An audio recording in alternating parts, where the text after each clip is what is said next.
పరిస్థితులు కనపడుతుంది. Camera person వాసుతో శ్యామ్, టీవీ5 న్యూస్, తిరుమల నుంచి.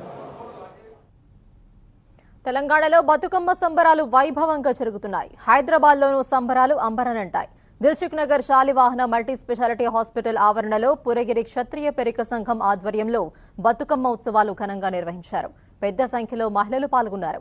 చిన్న పెద్ద కలిసి బతుకమ్మ ఆడారు. ఉయ్యాల పాటలతో ఆ ప్రాంతం మార్మోగింది. అంతకుముందు దుర్గామాతకు ప్రత్యేక పూజలు నిర్వహించారు. భక్తులకు తీర్థ ప్రసాదాలు అందజేశారు. ఈ కార్యక్రమంలో పురగిరి క్షత్రియ పెరిక సంఘం రాష్ట్ర అధ్యక్షులు మద్దా లింగయ్య, రమేష్, దొంగరి మనోహర్, దాసరి మల్లేశం, సతీష్ వర్మ తదితరులు పాల్గొన్నారు.